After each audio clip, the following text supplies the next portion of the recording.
तो बच्चों कैसे हैं आप सब? बहुत-बहुत स्वागत है आपका आज की इस वीडियो में।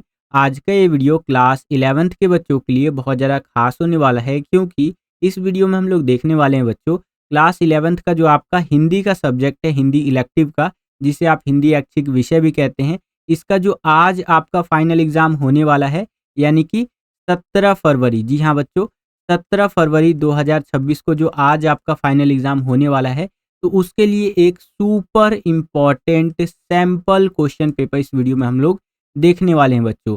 और ये वाला सैंपल पेपर मैंने बचा करके रख रखा था कि लास्ट टाइम पे आपको मैं ये सैंपल पेपर करवाऊंगा, ताकि सभी बच्चे इस सैंपल पेपर को करके जाए और बहुत अच्छे मार्क्स लेकर के आए। ठीक है, देखिए दो चीज़ें मैं आपको बताना चाहूँगा, बड़े ध्यान से समझिएगा। सबसे पहली बात, तो इस सैंपल पेपर के अंदर वही क्वेश्चन एकदम सिलेक्ट करके लिए हैं मैंने जो आपके एग्जाम में आते ही आते हैं। और अभी मॉर्निंग का टाइम है जब आप ये वीडियो देख रहे हैं, तो ऐसा कहा जाता है कि सुबह सुबह जो हम देख करके जाते हैं ना, वो हमें अच्छे से याद रहता है। तो जो क्वेश्चंस इस सैंपल पेपर में मैं आपको करवाने वाला हूँ, बहुत ध्यान से देख करके जाइए। इसी में से आप देखेंगे बहुत सारे क्वेश्चंस आपके पेपर में डिट्टो रिपीट होकर के आ जाएंगे, एकदम सेम टू सेम रिपीट होकर के आ जाएंगे। और अगर आप इवनिंग शिफ्ट के बच्चे हैं, आपका एग्जाम कल होने वाला है यानी कि 18 फरवरी को, तो आपके लिए भी ये वीडियो बहुत ज़्यादा इंपॉर्टेंट होने वाला है क्योंकि इसी में से आप भी देखेंगे बहुत सारे क्वेश्चंस आपके भी पेपर में आ जाएंगे। ठीक है, बहुत मेहनत किया है बच्चों इस सैंपल पेपर को मैंने बनाने के लिए। लगभग मुझे 7 से 8 घंटे का समय लग गया, क्योंकि ये वाला जो सैंपल पेपर था ना, इसमें मैंने क्वेश्चन ही वही लिए हैं जो एग्जाम में आते ही आते हैं। पिछले 10 साल का मैंने पेपर एनालाइज किया। लिटरली मैंने अपने हाथों में रख रख के देखा कि अच्छा ये क्वेश्चन आया हुआ है, ये क्वेश्चन आया हुआ है, अच्छे से बिल्कुल एनालाइज किया। एनालाइज करने के बाद जो रिपीटेड क्वेश्चन निकलते हैं ना, यानी हर साल के पेपर में आने वाले क्वेश्चंस, वही क्वेश्चंस को मैंने इस सैंपल पेपर के अंदर लिया है, जिससे कि ये सैंपल पेपर आप सभी बच्चों के लिए बहुत ज़्यादा इंपॉर्टेंट हो जाता है। ठीक है, तो हमारी इतनी मेहनत के लिए वीडियो को कर दीजिए लाइक। और इस वीडियो पर मैं लाइक का टारगेट रखता हूं बच्चों 1000 लाइक्स का। ठीक है, मुझे पक्का भरोसा है कि आप सभी बच्चे मेरी इतनी मेहनत के लिए इस वीडियो पर 1000 लाइक्स कंप्लीट करवा देंगे। तो ठोको लाइक। और चैनल को अभी तक आपने सब्सक्राइब नहीं किया है तो क्या कर रहे हैं आप? अभी विद्यालय स्टडी पॉइंट को सब्सक्राइब कर लीजिए। हम इसी तरह की वीडियोस लेकर के आते रहते हैं। अभी तो आज आपका हिंदी का एग्जाम होना है, फाइनल एग्जाम। इसके बाद आपका जियोग्राफी का पेपर है, फिजिकल एजुकेशन है, पॉलिटिकल साइंस है, हिस्ट्री हो गया। सबके लिए हम वीडियोस लेकर के आएंगे। आपको करना है क्या है, चैनल को सब्सक्राइब कर लेना है। बगल में आपको बेल का, घंटी या घंटा कुछ भी कह सकते हो, उसका आइकन देखने को मिलेगा। उसको प्रेस करके ऑल पे क्लिक कर दीजिएगा, जिससे कि जो भी हम नया वीडियो अपलोड करें उसका नोटिफिकेशन सबसे पहले आपके फ़ोन पर आ जाया करे और आपकी जो तैयारी है एग्जाम्स के लिए वो और भी बेहतर से बेहतर तरीके से हो सके। तो चलिए हम अपने वीडियो को शुरू करते हैं। और ये जो हमारा सुपर इम्पॉर्टेंट सैंपल पेपर है आपके आज के फाइनल एग्जाम के लिए, इसको सॉल्व करते हैं बच्चों। तो हम लोग आ गए हैं खंड क के अंदर, जो कि आपका अपठित बोध वाला रहेगा, यानी कि यहाँ पर हमसे जो गद्यांश वाले क्वेश्चंस होते हैं वो सब यहाँ पर पूछे जाएंगे। ठीक है, तो चलिए देखते हैं क्या करके। पहला क्वेश्चन ये हमारा गद्यांश वाला है कि बोल रहा है ध्यान से पढ़िए इस गद्यांश को, यानी ये जो पैसेज दे दिया है, और इसके आधार पर जो आपसे प्रश्न पूछे जा रहे हैं उनका आंसर आपको लिखना है। ठीक है बच्चों, चलिए। तो यहाँ पर कुछ इस तरह से दिया गया गद्यांश कि 1947 में भारत का विभाजन एक ऐतिहासिक और दर्दनाक घटना थी। बिल्कुल सही बात बोल रहा है। 1947 में जब हमारे देश को आज़ादी मिली तो वहाँ पर दो देश यहाँ पर निकल करके आए। एक तो हमारा देश आज़ाद हो गया भारत, और एक नया देश यहाँ पर पैदा हुआ था, वो था हमारा यहाँ पर पाकिस्तान। ठीक है, हालांकि वो पाकिस्तान आज के टाइम पे क्या करता है सबको पता है। तो ये जो ऐतिहासिक विभाजन था वो बहुत ज़्यादा दर्दनाक था 1947 के अंदर, जिसने भारतीय उपमहाद्वीप के दो प्रमुख देशों में यहाँ पर बांट दिया उसको, यहाँ पर एक हिंदुस्तान एक पाकिस्तान। ठीक है, और विभाजन का कारण मुख्य रूप से ब्रिटिश साम्राज्य का शासन था। अब देखिए विभाजन क्यों हुआ था? ब्रिटिश साम्राज्य वाले शासन कर रहे थे और इंडिया वाले डिमांड कर रहे थे कि हमें यहाँ पर आज़ाद करो करके। तो जो ब्रिटिशर्स है ना बच्चों, जो अंग्रेज लोग रहे हैं, उनका एक इतिहास रहा है कि वो जहाँ पर भी राज करके गए हैं, जब छोड़ के जा रहे होते हैं ना, तो उनको ऐसी स्थिति में छोड़ करके जाते हैं कि वो ना तो जी सकते हैं और ना कुछ कर सकते हैं, समझ रहे हैं। ऐसी स्थिति में छोड़ करके जाने का उनका रहता है। जिस भी देश को छोड़ करके गए हैं मोस्टली देशों का वो कुछ ना कुछ विवाद ही वहां पर छोड़ करके गए हैं। अब भारत को यहाँ पर आज़ाद करके गए तो ये भारत और पाकिस्तान का यहाँ बंटवारा कर दिया। और पाकिस्तान का बंटवारा ऐसा नहीं कि आज के टाइम पे जो आप पाकिस्तान देख रहे हैं खाली वही पाकिस्तान था, नहीं, बीच में ये हमारा भारत है, प्यारा भारत, तो इधर साइड भी पाकिस्तान बना दिया और इधर जो आज के टाइम पे बांग्लादेश है बच्चों वो भी पाकिस्तान हुआ करता था। सोचिए, तो दो दो पाकिस्तान छोड़ के गया था यहाँ पर अंग्रेज वालों। क्या बोले, अब क्या ही बोले, खैर छोड़िए आगे चलते हैं। यहाँ पर देखिए क्या बोला गया है कि जो भारतीय समाज को धार्मिक और सांप्रदायिक आधार पर विभाजित करने में सफल रहा। ठीक है, तो इस तरह से करके आपका ये पूरा का पूरा गद्यांश दिया गया है। इसको आप वीडियो को पॉज करके रीड कर सकते हैं। इसके आधार पर जो हमसे प्रश्न पूछे जा रहे हैं उनको हम लोग हल करने का प्रयास करते हैं बच्चों। चलिए, तो पहला क्वेश्चन यहाँ पर देखिए क्या पूछ रहा है कि भारत का विभाजन कब हुआ। ठीक है, तो भारत का विभाजन हुआ था 1947 के अंदर। कब हुआ था? 1947 यानी कि 1947 के अंदर। नेक्स्ट क्वेश्चन, गद्यांश के अनुसार निम्नलिखित कथनों को ध्यानपूर्वक पढ़िए। तो चलिए ये पढ़ लेते हैं कि भारत विभाजन का कारण जो है वो ब्रिटिश साम्राज्य का शासन था। बिल्कुल यहाँ पर सही बात बोल रहा है बच्चों। अगला, भारतीय राष्ट्रीय कांग्रेस जो इंडियन नेशनल कांग्रेस है और मुस्लिम लीग के बीच मतभेद विभाजन का मुख्य कारण थे। तो देखिए उस टाइम पे ना दो आइडियोलॉजीज थी या दो पार्टियां आप कह लीजिए एक तरह की। आपका इंडियन नेशनल कांग्रेस यानी कि जो आज के टाइम पे कांग्रेस है ना, उस कांग्रेस की मैं बात कर रहा हूँ, और एक थी उस टाइम पे मुस्लिम लीग। ठीक है, इस तरह से मुस्लिम लीग थी। अब ये दो बहुत ज़्यादा फेमस थे उस टाइम पे ग्रुप्स या पार्टी कहेंगे तो ज़्यादा बेटर रहेगा। तो इनके बीच में ना बनती नहीं थी, मतभेद हो गया था। तो यहाँ मुस्लिम लीग की डिमांड थी कि भैया हमें एक अलग राष्ट्र चाहिए। ठीक है, तो यहाँ पर उनको एक अलग राष्ट्र दिया गया जो कि मुस्लिम लीग के जो प्रमुख थे हमारे मोहम्मद अली जिन्ना, उनके कहने पर, और वो था हमारा यहाँ पर पाकिस्तान। ठीक है, चलिए, और यहाँ पर हमारा भारत तो सालों अरबों खरबों पता नहीं कितने साल पुराना है। अपना भारत तो अपना भारत है यार। खैर, यहाँ पर ये चीज़ बोला जा रहा है। उसके आगे अगर हम बात करें तो देखें क्या बोला जा रहा है बच्चों कि विभाजन के समय भारत और पाकिस्तान के बीच कोई संघर्ष नहीं था। अच्छा जी, और यहाँ पर बोला जा रहा है विभाजन के समय हिंदू और मुस्लिम जनसंख्या का पलायन हुआ। तो ये आप कह सकते हैं कि ये तो हुआ था बच्चों आपका। तो जो दूसरा क्वेश्चन है बच्चों हमारा, इसका आपका क वाला जो विकल्प है बिल्कुल सही हो जाएगा। देखिए ये जो थर्ड वाला स्टेटमेंट बोल रहा है ना कि विभाजन के समय भारत और पाकिस्तान के बीच में कोई संघर्ष नहीं था, तो ये गलत है। क्योंकि देखिए विभाजन के समय ही तो सारा संघर्ष निकल करके आया, समझ रहे हैं आप। तो यहाँ पर और जो तीन कथन दिए गए हैं, स्टेटमेंट्स दिए गए हैं, वो तो सही है, लेकिन ये थर्ड वाला गलत है। तो इस हिसाब से आपका यहाँ पर जो क वाला विकल्प है ये बिल्कुल सही उत्तर हो जाएगा बच्चों। ठीक है, यहाँ पर तीसरा क्वेश्चन देखिए बच्चों, ये आपका अभिकथन और कारण वाला है। यहाँ पर अभिकथन क्या कह रहा है बच्चों कि विभाजन के परिणाम स्वरूप लाखों लोग अपनी जान गंवाने और घर को छोड़ने पर मजबूर थे। जब विभाजन हुआ बच्चों, पार्टीशन हुआ इंडिया एंड पाकिस्तान का, लाखों लोग यहाँ पर अपनी जान गंवाने के लिए मजबूर हो गए और घर छोड़ने के लिए मजबूर हो गए। आप यकीन नहीं करेंगे, जैसे हम लोग सो करके उठते हैं ना कि मम्मी चाय है क्या, मम्मी इस तरह से कॉफ़ी है क्या, इस तरह सो के उठते हैं, अपनी मम्मी से इस तरह से चाय वगैरह लेते हैं। तो जब उस टाइम पे लोग सो के उठे ना, तो लिटरली उनको पता ही नहीं था कि भैया मैं इंडिया में हूँ या मैं यहाँ पर पाकिस्तान में हूँ। ठीक है, उनको जा करके चेक करना पड़ रहा था कि मैं पाकिस्तान में तो नहीं रह गया, क्या मेरा घर अब पाकिस्तान में तो नहीं कहलाएगा, या मेरा घर अब इंडिया में है। ठीक है, इस तरह से उनको जा करके चेक करना पड़ रहा था। और लाखों लोगों को यहाँ पर जो है एक जगह से दूसरी जगह, दूसरी जगह से इधर मतलब विस्थापित होना पड़ रहा था। तो ये मानव इतिहास के सबसे दर्दनाक विभाजनों में से एक है, जो सबसे ज़्यादा कह सकते हैं पेनफुल प्रोसेस होता है ना पार्टीशन का, उसमें से एक माना जाता है। ठीक है, तो यहाँ पर अभिकथन तो जो बोला जा रहा है वो बिल्कुल सही बोला जा रहा है। अब यहाँ कारण क्या कह रहा है कि विभाजन के समय हिंसा और संघर्ष बढ़ गया। विभाजन के टाइम पे आप देखेंगे ना तो बहुत ज़्यादा यहाँ पर दंगे वगैरह हुए, हिंसा वगैरह, बहुत सारी चीज़ें हमें उस टाइम पे देखने को मिली थी। तो ये बात भी बिल्कुल यहाँ पर सही कह रहा है। ठीक है, तो यहाँ पर आपका क वाला जो विकल्प है ये बिल्कुल सही उत्तर हो जाएगा कि अभिकथन ए और कारण आर दोनों सत्य है, और जो कारण आर है वो अभिकथन ए की सही व्याख्या करता है बच्चों। तो ये आपका बिल्कुल करेक्ट आंसर हो जाएगा। आगे चलते हैं, अगला क्वेश्चन देखिए क्या है कि भारत का विभाजन किस राजनीतिक दल के मतभेद के कारण हुआ। ठीक है, तो अभी हमने पढ़ा जो आपका भारतीय राष्ट्रीय कांग्रेस था और मुस्लिम लीग था, इनके बीच में मतभेद हो गया, इनकी बनी नहीं। ठीक है, इसलिए भारत का विभाजन हमें देखने को मिला। अगर हाइपोथेटिकली बता रहा हूँ, अगर भारतीय राष्ट्रीय कांग्रेस यानी कांग्रेस बोलूंगा शॉर्ट में और मुस्लिम लीग इनकी बन जाती ना, तो आज के टाइम पे आपको भारत का विभाजन देखने को नहीं मिल रहा होता, और वर्तमान समय में भारत, पाकिस्तान, बांग्लादेश सभी एक ही होते और हमारे देश का नाम होता इंडिया। ठीक है, मतलब भारत होता हमारे देश का नाम।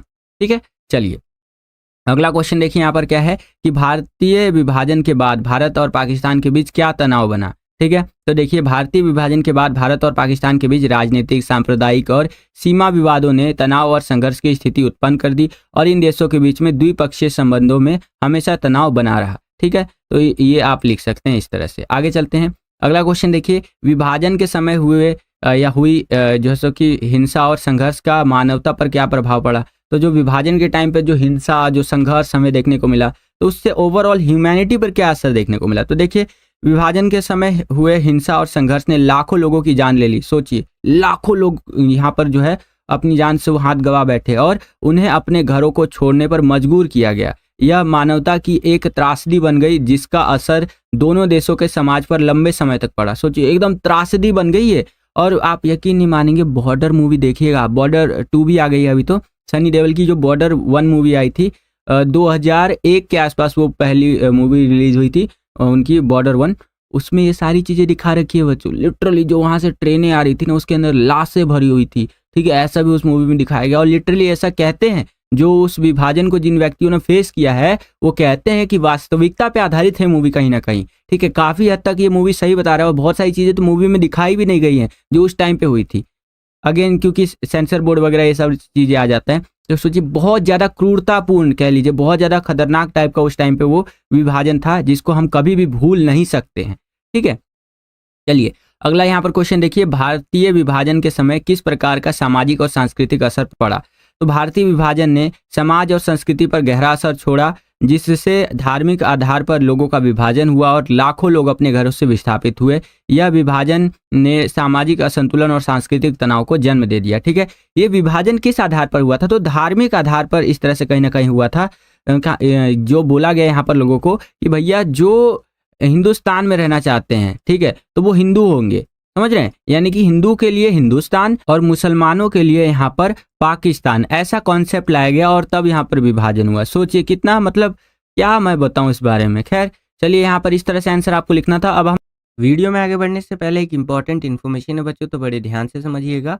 अगर आप अपने फाइनल एग्जाम की तैयारी को नेक्स्ट लेवल पर ले जाना चाहते हैं और उन बच्चों की कैटेगरी में शामिल होना चाहते हैं जो लास्ट टाइम पर भी तैयारी करके इजीली 95 प्लस स्कोर करते हैं, तो आप हमारे द्वारा बनाए गए सैंपल क्वेश्चन पेपर्स को ले सकते हैं। ये सैंपल पेपर्स आपको बहुत ज़्यादा मदद करेंगे आपके फाइनल एग्जाम्स के अंदर।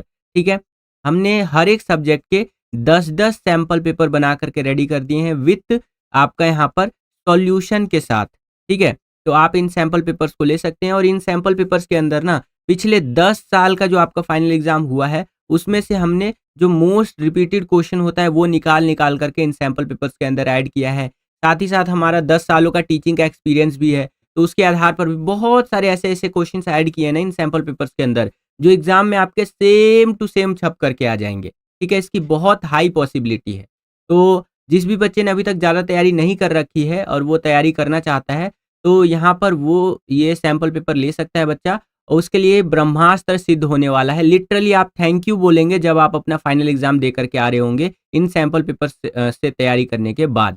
ठीक है, सैंपल पेपर्स को लेने के लिए सिंपली स्क्रीन पर जो आपको व्हाट्सएप नंबर दिख रहा है बच्चों, इस पे आपको कांटेक्ट करना है। देन आप सैंपल पेपर ले सकते हैं हमारी टीम से। हमारे पास अभी कौन कौन से सब्जेक्ट के सैंपल पेपर अवेलेबल है बच्चों, तो आपका हिंदी हो गया, हिस्ट्री हो गया, इंग्लिश हो गया, पॉलिटिकल साइंस हो गया, फिजिकल एजुकेशन हो गया और जियोग्राफी हो गया। ठीक है, और अभी के टाइम पे आपको 50% का भारी डिस्काउंट भी देखने को मिलेगा बच्चों। वैसे तो एक सब्जेक्ट के सैंपल पेपर का जो ओरिजिनल प्राइस है वो 199 रुपये है, लेकिन अभी अगर आप लेंगे तो 50% डिस्काउंट ऑफर के तहत केवल और केवल 99 रुपीज़ में एक सब्जेक्ट का आपको 10 सैंपल पेपर देखने को मिल जाएगा। और सबसे बढ़िया ऑफर तो ये वाला लगता है मुझे कि 4 सब्जेक्ट का अगर आप एक साथ खरीदते हैं ना, तो एक सब्जेक्ट का आपको मिलेगा एकदम फ्री फ्री फ्री। ठीक है, तो टोटल आपको यहाँ पर 5 सब्जेक्ट का फ्री मिला करके आपको हो जाएगा 399 रुपीज़ में। सोचिए 50 सैंपल पेपर मिल रहा है आपको 400 रुपये के आसपास। तो आज ही इन सैंपल पेपर्स को लीजिए और अपने फाइनल एग्जाम की तैयारी को नेक्स्ट लेवल पर लेकर के जाइए बच्चों। ठीक है, चलिए वीडियो में आगे बढ़ते हैं। हम लोग आ गए हैं अपने सेकंड क्वेश्चन के अंदर। ऊपर हमें गद्यांश दिया था, यहाँ हमें काव्यांश दे दिया है बच्चों। तो काव्यांश को हमें ध्यान से पढ़ना है और इस पर आधारित जो प्रश्न है उनके उत्तर हमें लिखने हैं। तो काव्यांश कुछ इस प्रकार से, ये आप अपनी स्क्रीन पर देख सकते हैं कि हर गिरने पर उठ खड़ा होना, हार को जीत में बदलना है, अपना सोना, अंधेरों से डरना नहीं कभी, उजाले का रास्ता बनना है अभी। ठीक है, कदमों की आहट भी सुनाई देगी, सपनों की डगर खुद राही चुनेगी। हवा चाहे कितनी भी तेज चले, हौसलों से बढ़ते रहो, मन में उम्मीद जले। ठीक है, रास्ते कठिन है पर तुम सच्चे हो, सपनों के संग जितने भी अच्छे हो। हर पत्थर राह में सीढ़ी बन जाएगा, तुम्हारा विश्वास तुम्हें मंजिल तक ले जाएगा।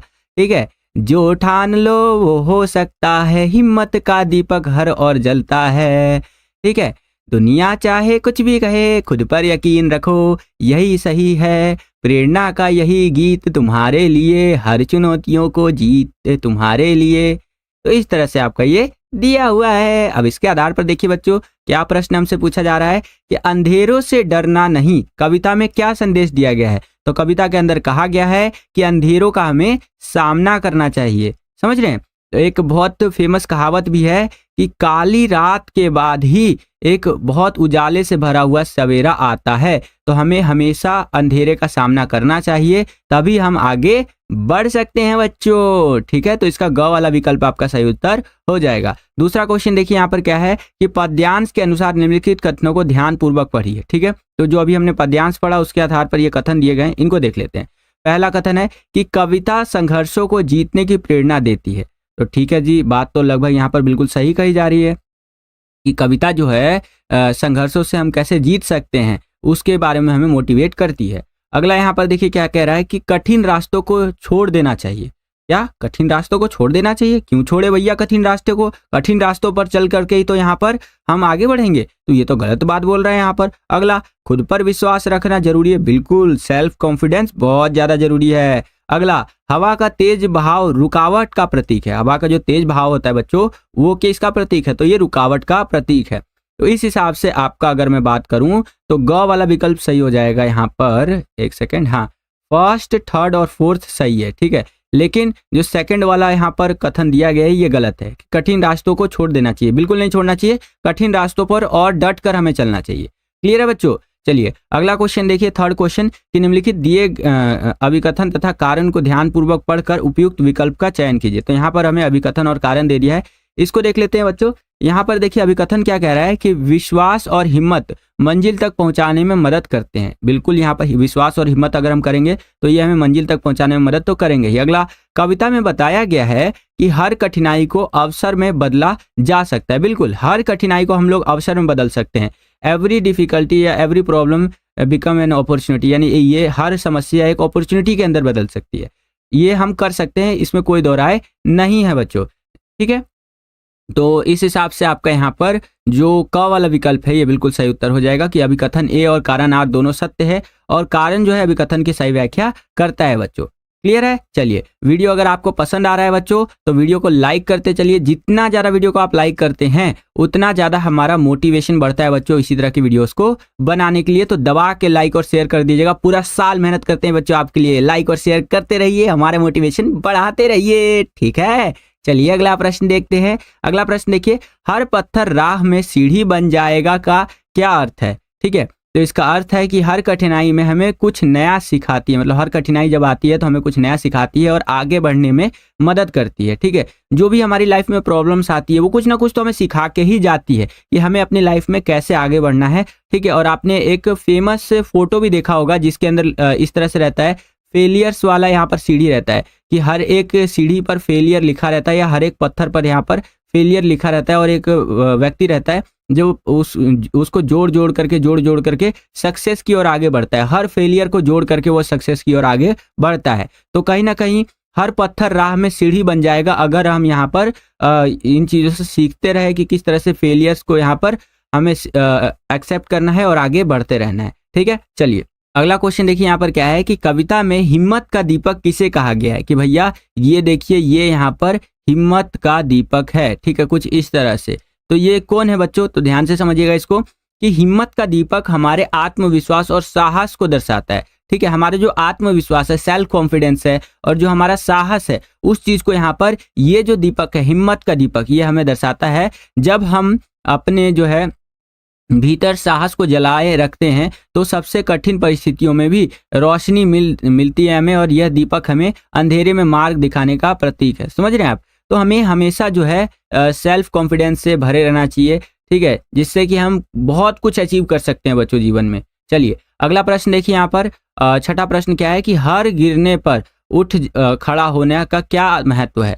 तो यह पंक्ति जीवन में निरंतर प्रयास करने का महत्व दर्शाती है। गिरना असफलता का प्रतीक नहीं है, बल्कि उठ खड़ा होना और सच्ची जीत की शुरुआत करना, यही यहाँ पर इस चीज़ को यहाँ पर बोला जाना चाहिए। जब हम हार नहीं मानते और प्रयास जारी रखते हैं तो सफलता निश्चित रूप से मिलती है हमें। हमें कभी भी हार नहीं मानना चाहिए बच्चों, हमेशा सफलता के लिए डट करके प्रयास करते रहना चाहिए। जैसे आप में से मोस्टली बच्चे जो है, या आप सभी बच्चे जो ये वीडियो देख रहे हैं, मोस्टली क्या कहूँगा, तो ये वीडियो क्यों देख रहे हैं? ताकि आप अपने फाइनल एग्जाम्स के अंदर बहुत अच्छे मार्क्स यहाँ पर गेन कर सके, ठीक है। और अगर आप अपने फाइनल एग्जाम्स की तैयारी को नेक्स्ट लेवल पर ले जाना चाहते हैं तो सैंपल पेपर को भी आप ले सकते हैं।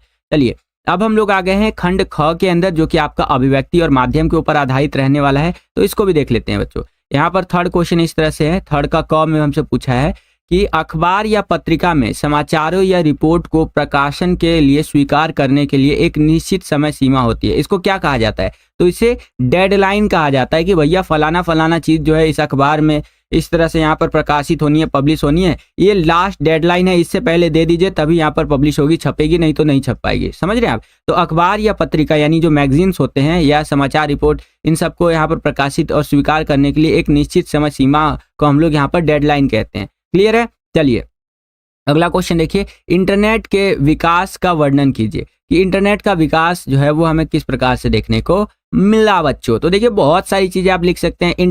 इंटरनेट जनसंचार का सबसे आधुनिक और लोकप्रिय माध्यम है, ठीक है, और इंटरनेट माध्यम से ही आप ये वीडियो जो है यूट्यूब पर देख पा रहे हैं और अपने पढ़ाई की यहाँ पर मतलब अपने एग्जाम की तैयारी के लिए और अच्छे से पढ़ाई कर पा रहे हैं, ठीक है। आगे देखिए, रेडियो, टेलीविजन, किताब, सिनेमा, यहाँ तक कि इसमें पुस्तकालय के भी सारे गुण हैं। तो देखिए अगर आपको रेडियो सुनना है तो आप मोबाइल में सुन सकते हैं, इंटरनेट वगैरह, अब तो इंटरनेट मतलब रेडियो में तो नहीं लगता है, ठीक है, लेकिन अब इंटरनेट से भी चलने वाला रेडियो आ चुका है, इससे भी आप फायदा उठा सकते हैं। अगला, टीवी भी देख सकते हैं, लाइव टीवी अगर आपको देखना है तो आप बिंदास होकर देखिए, ठीक है, इंटरनेट के माध्यम से। किताब पढ़ सकते हैं, कोई भी मूवी यानी सिनेमा देख सकते हैं, यहाँ तक कि लाइब्रेरी, पुस्तकालय के सारे गुण जो है अब आपको इंटरनेट के माध्यम से प्राप्त हो जाते हैं, ठीक है। यह एक अंतःक्रियात्मक माध्यम है जिसमें प्रयोगकर्ता मुख्य दर्शक नहीं है, वह चर्चा बातचीत का एक हिस्सा होता है। समझ रहे हैं? यहाँ पर कोई भी साइलेंट हमें देखने को नहीं मिलता है, सब यहाँ पर कम्युनिकेट कर पाते हैं। अगला, यहाँ पर बोला गया है कि इंटरनेट ने संचार की नई संभावनाएं जगा दी हैं, हमें विश्वग्राम का सदस्य बना दिया। आज के टाइम पे दुनिया में कोई सा भी इंसिडेंट होता है, मान लीजिए कि अमेरिका में ट्रंप जो है जीत चुके हैं, जो कि जीत ही चुके हैं, मानना क्या है, तो हमें यहाँ पर इंडिया में बैठे बैठे न्यूज आ जाता है कि देखिए अमेरिका में ट्रंप जीत चुके हैं, देखिए देखिए अब दुनिया में ये बदलाव होंगे, जल्दी देखिए जल्दी देखिए, है कि नहीं। तो इंटरनेट ने क्या किया है, हमें पूरे विश्व भर से वर्ल्ड वाइड कनेक्ट करके रख दिया। आज के टाइम पे वर्ल्ड में कोई भी छोटी से छोटी घटना होती है तो इंटरनेट के माध्यम से हमें पता चल जाता है। और यही आज से 20 साल 30 साल पहले चले जाइए, हमारे 10 किलोमीटर या 100 किलोमीटर लगा लीजिए, इसके दूर क्या हो रहा है हमारे शहर के हमें नहीं पता चलता था। चिट्ठी का जमाना चलता था, चिट्ठी से चीजें आया करती थी, ठीक है। आज किसी की शादी है तो 3 दिन बाद पहुंच रहा है कि भैया फलाना फलाना आदमी की शादी है। सोचिए तो हम कितना ज्यादा आगे आ चुके हैं एज ए ह्यूमन बीइंग। चलिए और भी कुछ चीजें लिख सकते हैं कि अश्लील पन्नों व आपराधिक गतिविधियों के कारण इसके दुरुपयोग की घटनाएं सामने आने लगी है। तो देखिए ऐसा नहीं है कि इंटरनेट का आपको हमेशा पॉजिटिव ही साइड देखने को मिलेगा, कुछ नेगेटिव साइड भी है जो कि अगेन नहीं होना चाहिए, लेकिन यहाँ पर कुछ कुछ होता है जैसे अश्लील पन्ने वगैरह, आपराधिक यहाँ पर गतिविधियां, तो इसके कारण कुछ यहाँ पर इसके दुरुपयोग की घटनाएं भी सामने आ रही है कि इसका मिसयूज किया जा रहा है, जो कि नहीं किया जाना चाहिए। क्लियर है बच्चों? अगला क्वेश्चन देखिए क्या है कि पत्रकारिता के महत्व को उजागर कीजिए। ठीक है, अब पत्रकारिता के महत्व की अगर हम बात करें तो आप लिखेंगे कि इसका महत्व इस प्रकार से है, देश विदेश की गतिविधियों की जानकारी देता है हमें पत्रकारिता। ठीक है, जन सामान्य को उसके कर्तव्य और अधिकारों के लिए जानकारी देना, ये पत्रकारिता के महत्व के अंदर आप लिख सकते हैं। रोजगार के अवसर तलाशने में ये हमारी सहायता करता है। युगीन समस्याओं से जनता को जोड़ती है, जो यहाँ पर समस्याएं चल रही होती है ट्रेंडिंग में, उससे यहाँ पर जनता को जोड़ने का काम करता है कौन? पत्रकारिता। राष्ट्रीय चेतना का जो होती है उसको सशक्त आधार देता है और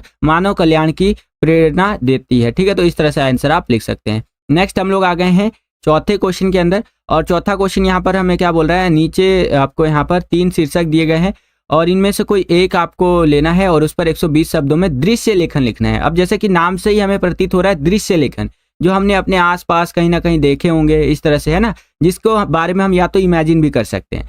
तो इस तरह से 3 टॉपिक दिया हमें, जंगल का दृश्य, थिएटर का दृश्य और खेलकूद प्रतियोगिता का दृश्य। ठीक है, तो मैंने आपको जंगल के दृश्य को लेकर के दृश्य लेखन लिख करके दिखाया है कि कैसे आपको लिखना है।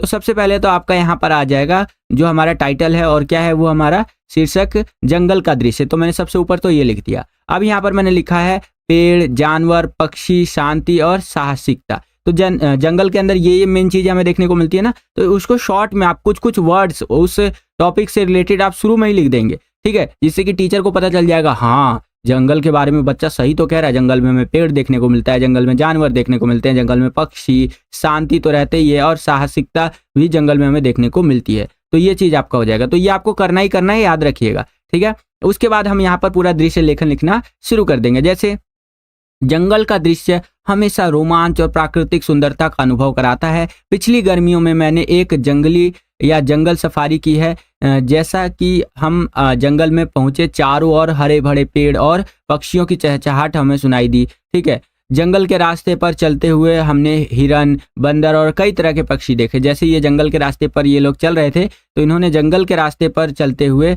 कई सारी चीजों को इन्होंने देखा। कुछ स्थानों पर बाघ और तेंदुए के यहाँ पर पद चिन्ह भी मिले हैं कि हाँ यहाँ से बाघ और तेंदुआ गुजरा है, उसका पैर का निशान मिला है। ठीक है, यह दृश्य रोमांच से भरा हुआ था और जंगल में एक नदी बह रही थी जहाँ कुछ जानवर पानी पी रहे थे और पर्यावरण की शुद्धता और हरियाली ने मन को ताजगी से भर दिया। जंगल के गाइड ने हमें वहाँ के जानवरों और पेड़ों के बारे में विस्तार से बताया कि देखिए ऐसे ऐसे यहाँ जंगली जानवर रहते हैं, ऐसे ऐसे यहाँ पर ये चीज़ें हैं। तो वहाँ के जो गाइड थे उन्होंने हमें बहुत अच्छे से बताया वहाँ के बारे में। यह अनुभव मुझे जैसे कि प्रकृति के अनमोल धरोहर की गहनता कह लीजिए और संरक्षण की आवश्यकता को यहाँ पर रंग जाने वाला था। ठीक है, मतलब उसके रंग में पूरी तरह से रंग दिया मुझे और जंगल का यह दृश्य मेरी यादों में हमेशा के लिए बस गया। तो इस प्रकार से आप दृश्य लेखन लिख सकते हैं। देखिए 120 वर्ड का यहाँ पर लिमिट लगाया गया है, तो 120 वर्ड यहाँ पर हमारा लगभग कंप्लीट हो जाता है। ठीक है, तो इस तरह से आप यहाँ पर आंसर लिख सकते हैं। आशा करता हूँ कि आपको समझ में आया होगा। तो अब हम लोग आ गए हैं 5वें क्वेश्चन के अंदर और यहाँ पर 5वां क्वेश्चन देखिए क्या कह रहा है बच्चों कि निम्नलिखित दिए गए विषयों में से किसी एक विषय पर लगभग 120 शब्दों में पत्र लिखिए। ठीक है, तो पत्र लेखन वाला क्वेश्चन है, इसको समझ लेते हैं बच्चों। काफी इंपॉर्टेंट है, बड़े ध्यान से समझिएगा। मैं आपको फॉर्मेट भी बता दूंगा कि किस फॉर्मेट में पत्र लिखा जाता है और ये क्वेश्चन भी बता दूंगा कि ये क्वेश्चन आपको कैसे करना है। देखिए यहाँ पर क्वेश्चन क्या कह रहा है कि आपके इलाके के सार्वजनिक शौचालय की स्थिति बहुत ही खराब है और सफाई की स्थिति में भी यहाँ पर कुछ खास चीजें हमें देखने को नहीं मिलती, यानी कि सफाई की स्थिति भी ठीक नहीं है और इस कारण वहां जाने वालों को परेशानी हो रही है।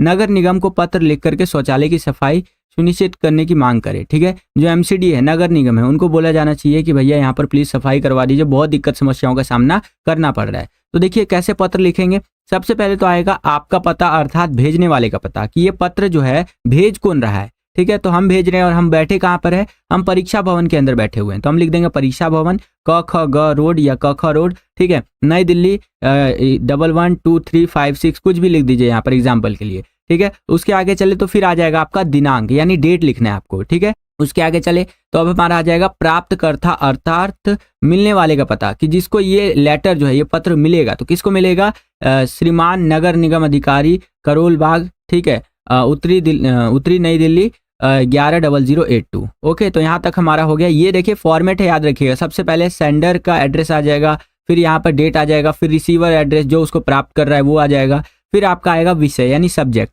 क्यों भेज रहे हैं भैया, सार्वजनिक शौचालय की खराब स्थिति के संबंध में शिकायत हेतु पत्र। ठीक है, जो सार्वजनिक शौचालय है, पब्लिक टॉयलेट है, उसकी स्थिति कुछ खास ठीक नहीं है, बहुत ज़्यादा खराब स्थिति है, तो उसी के संबंध में शिकायत हेतु पत्र है कि हम शिकायत कर रहे हैं, कंप्लेन कर रहे हैं। तो यहाँ तक आपको फॉर्मेट समझ में आ गया। अब इसके आगे देखिए यहाँ पर महोदय लिख करके हम लोग अपना जो पत्र है उसको शुरू कर देंगे। कैसे शुरू करेंगे कि सविनय निवेदन है कि हमारे क्षेत्र के सार्वजनिक शौचालय की स्थिति अत्यधिक खराब हो चुकी है, शौचालय में सफाई का कोई ध्यान नहीं दिया जा रहा है। ठीक है, और गंदगी फैली हुई है, शौचालय में पानी की समस्या है और टॉयलेट सीट भी टूट चुकी है, इससे नागरिकों को काफ़ी परेशानी हो रही है। ठीक है, जो यहाँ पर स्थिति है शौचालय के अंदर, पब्लिक टॉयलेट के अंदर, वो बहुत दयनीय स्थिति है और पब्लिक को बहुत ज़्यादा प्रॉब्लम यहाँ पर फेस करना पड़ रहा है। इस स्थिति से न केवल स्वच्छता प्रभावित हो रही है बल्कि स्वास्थ्य संबंधित समस्याएं भी उत्पन्न हो रही है। गंदे शौचालय का उपयोग करने से संक्रमण और बीमारियां फैलने का खतरा है। ठीक है, जाहिर सी बात है, अगर गंदे शौचालय का यहाँ पर इस्तेमाल किया जाएगा तो बीमारी वगैरह फैल सकती है, संक्रमण यहाँ पर फैल सकता है बच्चों। ये चीज आप यहाँ पर लिख सकते हैं और अपनी तरफ से भी काफी सारी चीजें ऐड कर सकते हैं। आगे देखिए क्या बताया गया है कि यह नागरिकों के लिए असहनीय और मतलब असहनीय हो गया है और खास करके महिलाओं और बच्चों के लिए जो है इससे अधिक असुविधा हो रही है। अब देखिए जो यंग लोग हैं, जो जवान लोग हैं, यानी कि मेल्स की मैं बात कर रहा हूँ, पुरुष लोग, वो तो थोड़ा बहुत झेल भी जाएंगे। ठीक है, लेकिन जो महिलाएं हैं और बच्चे हैं उनको बहुत ज़्यादा असुविधा यहाँ पर देखने को मिल रही हैं। आपसे निवेदन है कि कृपया इस या इन सार्वजनिक शौचालयों की मरम्मत और सफाई की व्यवस्था करें और शीघ्र ही इसे दुरुस्त किया जाए ताकि नागरिकों को किसी प्रकार की परेशानी का सामना न करना पड़े। धन्यवाद, भवदीय, नाम, क ख कुछ भी आप लिख सकते हैं यहाँ पर। ठीक है, तो इस तरह से ये पत्र आपको लिखना था। इसी क्वेश्चन के अंदर आपको एक अथवा दे दिया, एक चॉइस दे दिया है कि अगर आपको ऊपर वाला क्वेश्चन आपको नहीं आता है तो नीचे वाला जो क्वेश्चन है इसको आप अटेंड कर सकते हैं। इसके अथवा में, इसके चॉइस में देखिए क्या क्वेश्चन हमसे पूछा गया है कि दिल्ली के राजकीय प्रतिभा स्कूल में राजनीतिक शास्त्र, ठीक है, इसके अध्यापक के कुछ पद रिक्त हैं, यानी कुछ पोस्ट खाली है टीचर के लिए। अपनी योग्यता का उल्लेख करते हुए इस पद पर नियुक्ति हेतु आवेदन पत्र लिखना है।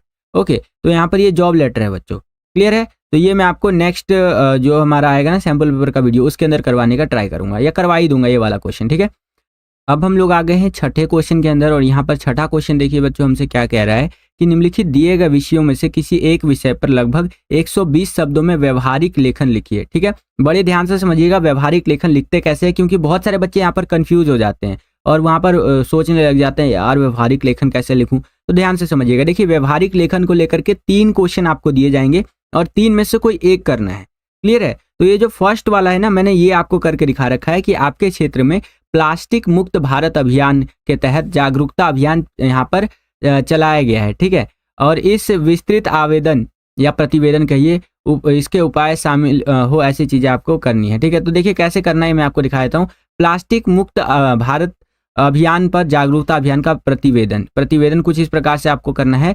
ये सबसे पहले लिखेंगे प्लास्टिक मुक्त भारत अभियान के अंतर्गत जागरूकता फैलाने के लिए एक समिति का गठन किया गया है। समिति के निम्नलिखित सदस्य हैं जिसमें से श्रीमती राधा देवी जो कि सचिव है, ठीक है, जो कि प्लास्टिक मुक्त भारत ये जो हमारा अभियान है इसको पूरा ये लीड करेंगी। ठीक है, और उसके बाद श्रीमती प्रीति देवी जो कि ये भी अध्यक्ष है, फिर श्रीमती मोहिनी देवी ये सदस्य है, और इसके बाद आगे चले तो कृष्णा जी जो है हमारे यहाँ पर ये भी सदस्य है, और शिवम जो है ये भी सदस्य है। तो इस तरह से यहाँ पर ये हमारे सदस्यों के और सचिव के नाम हमें पता चल गए, जो कि अगेन एग्जाम्पल के लिए मैं आपको बता रहा हूँ।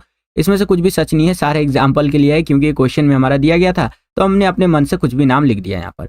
आगे देखिए, गठित समिति ने इस दिशा में निम्नलिखित प्रतिवेदन जो है वो प्रस्तुत किया है। अब देखिए प्रतिवेदन प्रस्तुत किया कैसे जाता है। अभी हमने पहले समिति का यहाँ पर समझ लिया कि समिति के ये अध्यक्ष, ये सदस्य और ये सचिव है हमारे। अब यहाँ पर प्रतिवेदन कैसे तैयार किया जा रहा है, देखिए हमारे देश में प्लास्टिक के अत्यधिक उपयोग से पर्यावरण को गंभीर खतरा हो रहा है। जाहिर सी बात है, जितना ज़्यादा नंबर ऑफ प्लास्टिक जो हम यूज़ कर रहे हैं उससे बहुत ज़्यादा हमें यहाँ पर हानि देखने को मिल रहा है पर्यावरण के अंदर। ठीक है, जिससे प्रदूषण और प्राकृतिक संसाधनों का अत्यधिक दोहन हो रहा है और इसे रोकने के लिए हमें निम्नलिखित कदम उठाने चाहिए। क्या क्या कदम उठाने चाहिए? प्लास्टिक के उपयोग को घटाने के लिए लोगों को कागज, कपड़े और अन्य पर्यावरण मित्र उत्पादों के उपयोग की आदत डालनी चाहिए। और मैं आपको एक बेस्ट चीज़ बताता हूँ, अभी आप भी कहीं ना कहीं आपके भैया वगैरह भी जोमेटो और ये जेप्टो वगैरह जो आ गए हैं, ये नई नई कंपनियां जो 10 मिनट के अंदर आपको चीज़ें डिलीवर करती हैं, वो आपने कभी ना कभी शायद यूज़ किया हो या फ्यूचर में करेंगे तो आप देखेंगे कि वहाँ से जो बैग आता है ना, मान लीजिए कि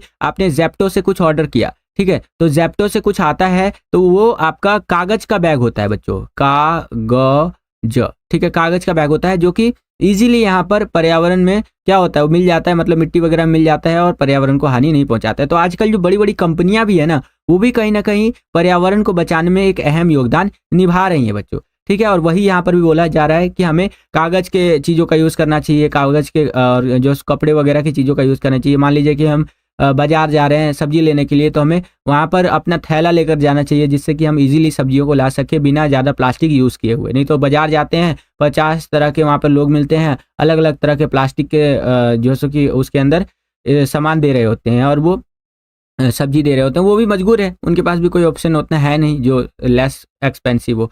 ठीक है, चलिए, विभिन्न स्थानों पर प्लास्टिक से बने सामान की बिक्री पर प्रतिबंध लगाया जाना चाहिए और सरकार को इसके विकल्प को बढ़ावा देना की आवश्यकता है। ठीक है, अलग अलग स्थानों पर जो प्लास्टिक है उस पर बैन लगा देना चाहिए कि भैया यहाँ प्लास्टिक यूज नहीं हो सकता। हालांकि गवर्नमेंट ने सिंगल यूज प्लास्टिक के ऊपर बैन लगाए रखा है कि भैया एक बार यूज करने वाली प्लास्टिक को यहाँ पर उपयोग नहीं किया जा सकता है। और इसके विकल्प को बढ़ावा देना चाहिए। अगर प्लास्टिक के विकल्प की बात करें तो जूट के यहाँ पर हमारे थैले आ जाते हैं। ठीक है, जो सबसे अच्छा विकल्प मैं मानता हूँ। बाकी और भी चीज़ों का हम प्रयोग कर सकते हैं। लोगों को प्लास्टिक की पुनः प्रक्रिया और पुनः उपयोग के महत्व के बारे में जागरूक करना चाहिए। ठीक है, ताकि प्रदूषण कम किया जा सके। अब देखिए, प्लास्टिक ऐसा नहीं है कि उसको रिसाइकल करके दोबारा यूज नहीं किया जा सकता, किया जा सकता है। सिंगल यूज प्लास्टिक को नहीं किया जा सकता है। ठीक है, तो ये इस चीज को लेकर के लोगों को जागरूक करना चाहिए। शहरी और ग्रामीण क्षेत्रों में प्लास्टिक कचरे के संग्रहण और निपटान की व्यवस्था को और सख्त किया जाए। ठीक है, जो शहर का क्षेत्र है और गांव का क्षेत्र है, वहां पर प्लास्टिक वाला जो कचरा निकल करके आता है उसको और बेटर तरीके से कैसे यहाँ पर प्रोसेस किया जाए, मैनेज कैसे किया जाए, उसको यहाँ पर देखना चाहिए। स्कूलों और समुदायों में प्लास्टिक से संबंधित जागरूकता कार्यक्रमों का आयोजन किया जाए ताकि हर व्यक्ति अपनी जिम्मेदारी समझ सके। और राज्य सरकारों और स्थानीय प्रशासन को प्लास्टिक मुक्त क्षेत्र बनाने के लिए यहाँ पर योजना बनाना चाहिए ताकि यह अभियान सफल हो सके। और प्रत्येक 3 महीने में उपरोक्त सुझाव की प्रगति की समीक्षा की जाएगी। ठीक है, तो जो अभी तक हमने ये देखा इसको हर 3 महीने में यहाँ पर देखा जाएगा कि ये चीजें हो रही हैं या नहीं हो रही हैं। फिर लास्ट में आपका आ जाएगा यहाँ पर दिनांक 20 फरवरी मैंने लिख दिया 2025। और जो जो हमारे सदस्य, सचिव और ये सारे थे उनके साइन यहाँ पर आ जाएंगे। जैसे हस्ताक्षर प्रीति देवी, हस्ताक्षर राधा देवी, हस्ताक्षर मोहिनी देवी,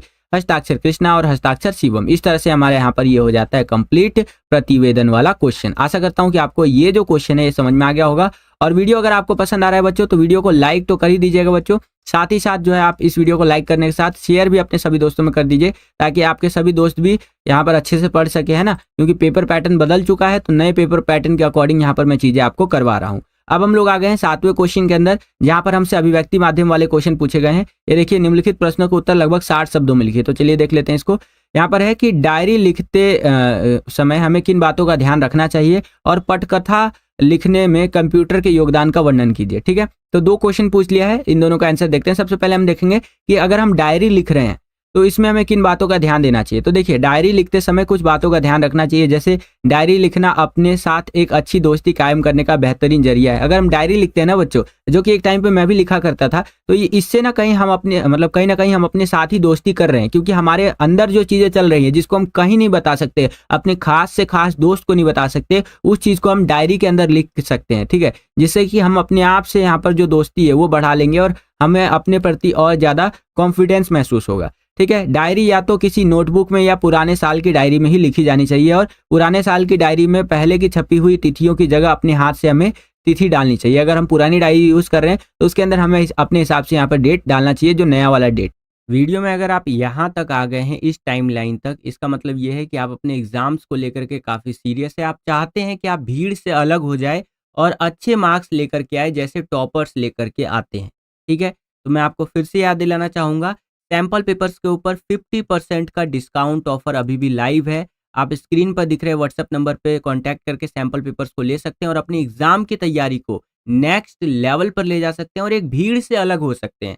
लिटरली बता रहा हूँ, एक क्लास में ना लगभग मान लीजिए 50 बच्चे होते हैं तो उसमें से 2 से 3 बच्चे ही टॉपर निकलते हैं, क्योंकि वो एक भीड़ से अलग चलते हैं। हो ना, मतलब एक बोलते हैं ना मुहावरा कि भेड़ चाल से अलग चलो, तो उस तरह से, क्योंकि वो अपना स्मार्ट दिमाग लगाते हैं और सैंपल पेपर जैसी चीज़ों को खरीद करके अपने एग्जाम की तैयारी को और बढ़िया बनाते हैं। लिटरली बता रहा हूँ, देखिए 99 रुपीज़ क्या है आज के टाइम पे।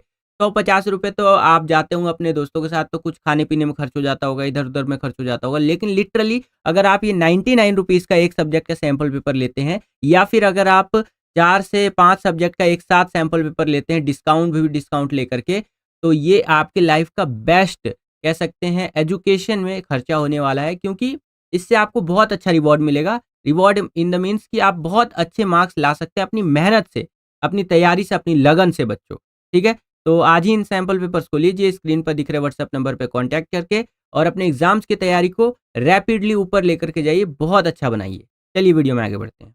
तो हम लोग आ गए हैं सेक्शन सी यानी कि खंड ग के अंदर, और यहाँ पर हमसे जो आपकी पाठ्य पुस्तकें हैं अंतरा और अंतराल, इससे संबंधित प्रश्न पूछे जाएंगे जिनका उत्तर हमें लिखना है।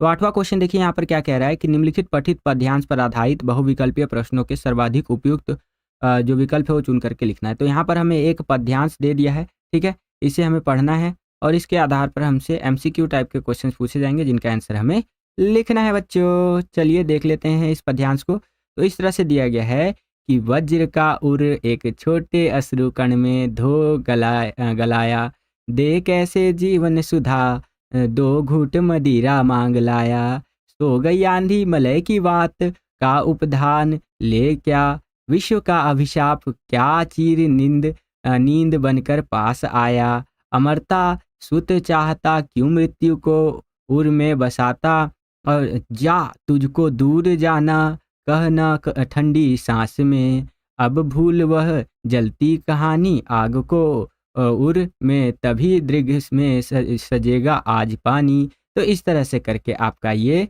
पद्यांश दिया गया है। बड़ा मजा आता है ऐसे पद्यांश पढ़ने में, है कि नहीं? इंटरेस्टिंग लगता है। चलिए, तो यहाँ पर इस पद्यांश के आधार पर पहला क्वेश्चन क्या पूछ रहा है हमसे कि जाग तुझको दूर जाना कविता का मूल भाव क्या है? तो इसका मूल भाव है बच्चों देश। ठीक है बच्चों, यहाँ पर देश के बारे में बात हो रही है। चलिए नेक्स्ट क्वेश्चन देखिए यहाँ पर क्या है बच्चों कि काव्यांश के अनुसार निम्नलिखित कथनों को ध्यानपूर्वक पढ़िए। तो जी पढ़ लेते हैं। यहाँ पर पहला कथन दिया गया है कि कविता में निहित संदेश निरंतर कर्तव्य पथ पर अग्रसर होना है। ठीक है जी। अगला, महादेवी जी ने पवित्रता का प्रतीक आंसू को माना है। ठीक है जी।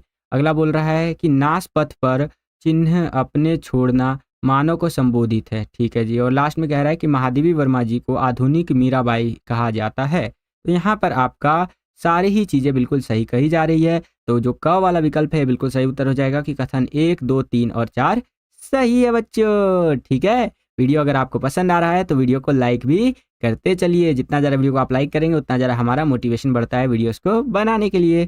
चलिए अगला प्रश्न देखते हैं क्या पूछ रहा है इसी के आधार पर कि महादेवी जी की कविता जाग तुझको द्वार जाना में क्या प्रेरणा दी गई है। तो ये महादेवी जी की जो ये कविता है इसके अंदर प्रेरणा दी गई है बच्चों यहाँ पर हमें कि कठिनाइयों का सामना करने की, हमें कठिनाइयों का डट करके सामना करना चाहिए। ठीक है। जैसे जो मॉर्निंग शिफ्ट के बच्चे हैं, या मैं मॉर्निंग शिफ्ट यहाँ लिख देता हूँ और इवनिंग शिफ्ट लिख देता हूँ।